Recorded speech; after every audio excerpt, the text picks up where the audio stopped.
they both saying record? I think so. Great. Record.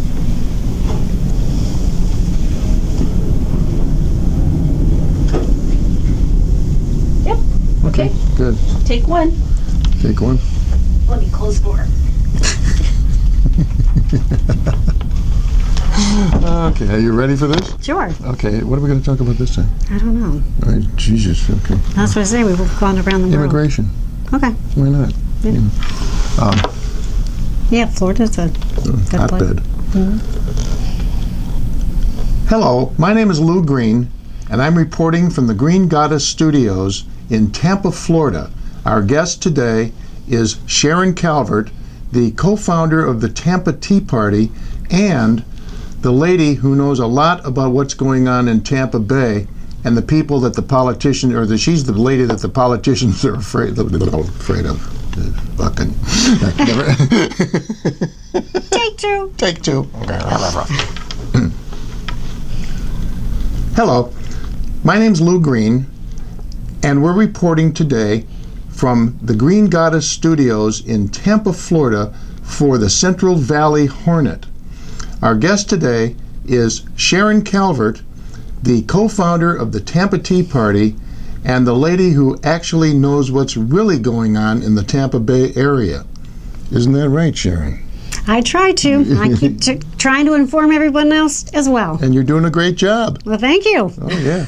Understand there's a hot button issue out there these days on immigration, and our Senator, Marco Rubio, is kind of in the limelight, isn't he? Yes, I'd say he's at the center of the storm, so to speak. Is this a self-created storm, maybe? Well, he has created a storm, I guess, because he decided to take on the issue, even kind of out in front of our president. So I have to applaud him on that. However, the bill that's moving forward in the Senate right now is not the right bill.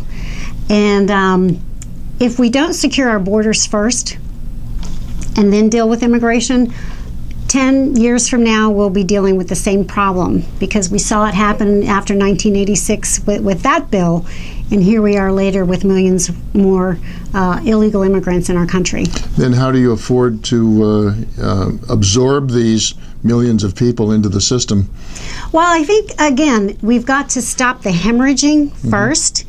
So we need to secure our border. If you remember, in 2006, Congress appropriated money to build a fence, a double-sided two-layer fence, and I believe it was for 700 miles of that fence on our southern border. To date, only 35 miles ever got completed. And actually, where the fence was put in place, it's been successful.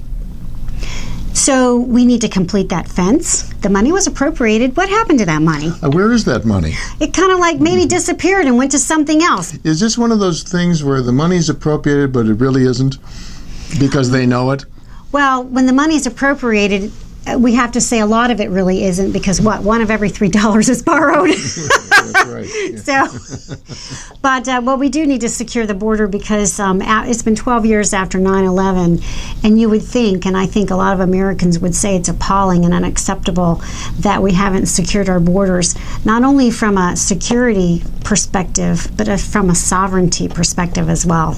Well, there's also a thing that is being discussed right now in the Hispanic community, that some of the community leaders are bringing it up, which is goes back to this quasi-amnesty that they're talking about, making second-class citizens and creating a level of second-class citizenship. And they're in their community talking about Juan Crow, which would be like their version of Jim Crow. Yeah, that's ironic that we would do something like that, and I think that that's a valid concern, because the bill as it stands right now would allow employers to hire the illegals and not have to provide any of the benefits. So just with Obamacare alone, if an employer needs, especially if it's a low-skilled worker, and needs those workers, who are they going to go and hire if it's two candidates, and one they've got to provide the Obamacare benefits and the other one they don't?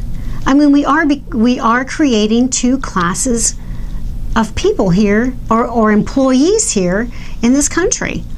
Yeah, and that's kind of a treadmill to oblivion, I think, because it goes nowhere. They can go nowhere, and you've got this cry that we have to bring in people from elsewhere because the American younger people don't have the skill sets we need, which of course is faulted by the educational system, but still, then you bring in 10 million unskilled workers, and what have you accomplished besides creating an underclass that's going to absorb a lot of money and money and money and money? Well, that's right, and I think in the African American community that's the concern too, and that's why an African American group is actually hosting an event on July 15th in D.C. is because of that. Again, the unemployment rate in the black community is much higher than the national average, and there are people that want to work. And we're a country of laws, and I've talked to numerous people who are just now, that have come to this country years ago, are in that process legally, going through the process to become citizens. And all of a sudden we have millions be able to jump ahead of them. Mm-hmm. That's not right. We have a process. The problem is our own laws haven't been enforced. Well, you have politicians whose agenda is not to enforce the laws as much as they should because they're pandering for votes and they're playing ethnic politics in order to try to get an edge. I know, and that's a sad state of affairs, especially when you're talking about our security. I mean, when our Congress, when they get elected and they take the oath to defend and protect our country and the Constitution. And again, 12 years after 9/11, I think 10 years ago, we would have never thought that at this point in time our country has not secured our borders.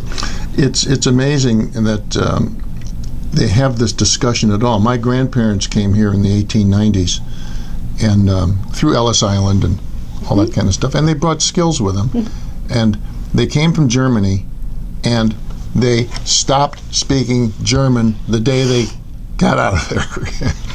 Right. Well, assimilation is definitely key. Learning the language. Mm-hmm. I mean, English is our language. It needs to be learned to function in this society successfully. It's actually, English is the language of business as well. And I think we've seen some of the problems in Europe with immigrants that come in and they don't assimilate. Well, this has been a big problem in France, in the north of Paris, where those riots all took place, and those were Muslims that were brought in to do work that the French people didn't want to do, and they put them in a ghetto, and things got nasty. And some places the police don't even want to go into those areas. So I think one of the problems that we have today, and we've seen it with Obamacare, and we've seen it with some other, bills coming out of Congress, over the last decades, is they pass these big, huge, 1,000+ page, they call them comprehensive bills, but in actuality, they're incomprehensible bills. No one reads them. No one understands what they are. You find out the details after they've been passed, and they hand off a lot of power to unelected bureaucrats. Well, so immigration is no different than other issues where we need to step back and actually handle it, address that issue in a compartmentalized fashion so that there's transparency, we understand the cost, and we actually understand what it is that they're passing, as well as Congress understands it. But if we don't do the border security first, the rest doesn't make any sense. One thing I was just thinking about when you're talking about that is somebody says, there ought to be a law. Now, we have laws for everything, and every politician that gets caught in the bind says, we have to put in a new law, a new bill, a new thing. And what have we been doing for a couple hundred years besides writing laws that are redundant and they don't care whether they follow them or not? And that's exactly right. And we see that in the gun control issue. I mean, didn't we just have the recent 20-30 people shot in Chicago, one of the strictest gun control cities in the country? Yeah. We have thousands of gun laws on our books. I think maybe Americans are starting to wake up to think, well, maybe it's time we start enforcing the laws that's already on the books. Probably be a good idea to keep, the more laws you write, the more criminals have laws that they're not going to pay any attention to. Well, and why would they? Well, that's true, because they're not going to pay attention to the laws. But the problem that it creates is, and somebody mentioned to me this one time, is probably on a daily basis. There's so many laws today that we're probably violating at least one of them every single day, just as an average citizen. Well, this is another thing that if in fact you have a situation where politically a political enemy can be picked out by someone in power, they can look at law enforcement and say they just broke that law, and it's some little chicken little law from the 1880s or from the 1930s. Well, that's right. What? I mean, look at the film. The guy in California that they blamed the video on for the Benghazi issue. Right, yeah. I mean, there's a great example. I think either he lingered in jail way too long or he's still there. But you're absolutely right. I mean, they can use it to their advantage and exploit it. And again, we've already seen abuse of power these days, too much of it recently. And by the way, we're being picked up here in the Central Valley of California, and they have the same exact problems there as they do right here in Tampa Bay. You could just flip them across, and they might have water issues. They might have the yellow-legged frog issue. We have the Everglades that they took the rangers out of the Everglades. They don't even know what lives there, and some guy in Miami comes across a 19-foot python in his backyard. I'd rather have a 19-foot yellow-legged frog chasing me than that thing. But there's a similarity with all these things, and I think California, of course, is more of a lightning rod on the immigration, especially Southern California, than here in Florida. Yet Florida does have a different immigration issue. Well, we do, and I mean, at this, I read something that at the rate right now, we could be an Hispanic majority country by like the year 2050. But the problem is that the concern I think that I have and other Americans have is who is really crossing over those borders, because they may not be Hispanics. Well, the southern border has already shown to be a sieve for other people because they found it as a easy entryway. That's not as easy as flying into JFK. That's exactly right, and we know that perhaps some of those terrorists from countries that really don't like us very much are going to find their way in through that border. And I'm talking really about the southern or the northern border. Yeah. I mean, they both need to be secured. And that issue needs to be addressed totally separate outside of the immigration issue, because once you've dealt with that issue, then you can deal with the immigration issue, but that even needs to be done on a piece-by-piece basis. You have people coming in here, and it's been already shown in the Boston situation and other things, where someone can be programmed years ago, and suddenly they take action, and they look perfectly normal to everybody. It's always, he was such a quiet guy down the street. Well, that's true. And it's kind of funny it's not funny, but it's interesting about the surveillance, because, what we're saying is the Muslim mosques were off limits. While they're looking at, average Joe's emails and phone calls, it appears they may not be targeting the right group of people. Well, there's a great double standard here, and you can't take a preacher from a traditional American church and go in and speak to the kids in the school, but CARE wants to send their people in to address the kids. That actually happened in Hillsborough County, yes. And there was a group of parents who brought that issue before the school board, and basically the school board dismissed it to a lot of extent. But you're absolutely right. I mean, if they're going to not allow those types of groups to come in, then you don't allow any of those types of groups to come in. Right, but there's always this leakage factor. This guy gets a pass, this guy doesn't get a pass. That's true. So maybe at that point you need to do something about the school board. Well, you have to do something about the school board, and you have to do something about people who have the backbone to stand up and say no. And especially the parents, because the parents do have power. Just showing up and making a statement, or contacting your representative or your school board representative, showing up at the meetings. Showing up's half the battle. Oh, yeah. And I think what's happened over the past decades is we've been very busy raising families, working very hard. We have two working parents today, and it makes it tough.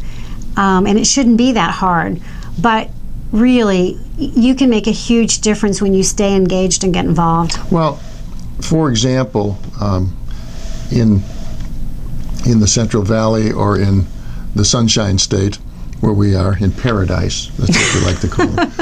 But if parents especially would turn off the TV set and go to the meeting instead, and just show up, because if there's a school board or there's a political group, the county commissioners in this case, and they look out and they see 300 people packing the room, it's going to affect them. Then a lot different than if they look out there and there's 7 people reading the newspaper. And especially when it's the same 7 people. Right. I mean, that's sort of what we've seen at the county level, and they call them the same 10 people, the STPs. But you're right. I mean, if it's the same people that show up, you're going to be ignored and you're going to be marginalized. Yeah. And I often said it, about the Tea Party when it was just starting out, that, you don't really become that voice of change until you become really that big, huge majority of people that are support your side of the argument. Well, I've seen some Tea Party events down here. When it first started, I went down, and I think that's where I got a picture of you. I didn't know who you were. I got a picture of you, but I saw these people, and I said, "Wow, this is interesting. There's a lot of folks here." And there were some other rallies and things that took place with hundreds and hundreds of people who showed up, taking time from their work, taking time from their family, taking time whatever they were doing to go actually make a sign, show up, and make a statement. No, that's true, and that's really how we started. Just signs on the street corner, literally in 2009, and we still do some of that today. But we've come a long way from that point, because we now have people that have been elected to office. We now have people that have formed all kinds of organizations that are being effective today, and really getting the message out and making the change that we've got to make for this country, to preserve it, the country that we know, for our children. So that's the reason that I got into this, is future generations, my children in particular, and I want to make sure that future generation can have the same country and those opportunities that I've been so fortunate to have. Well, that's great. And you've done a good job with the opportunities that have rolled your way. Well, I've been lucky. I've had a supportive family, and I've been lucky in my career, and I've been lucky to be able to be a voice for some people that I think were looking for a voice. Well, you're looking at someone right here whose motto is "Get involved." Show up, get involved, and there's nothing like home cooking. In your backyard. That's for sure. Well, thank you, Sharon. Thank you, Lou. This has been very good. And this is Lou Green and Sharon Calvert. And we're reporting from the Green Goddess Studios in Tampa, Florida.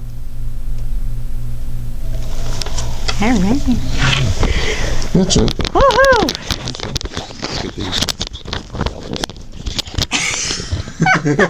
You can probably edit. No, it. she won't. You can probably edit enough. She's good, and she's good teacher too. Well, She's teaching me all this stuff. She's just, I don't know. Where did she learn it from? From me? No. Oh, it's circling back. Are you in remedial? Oh my goodness.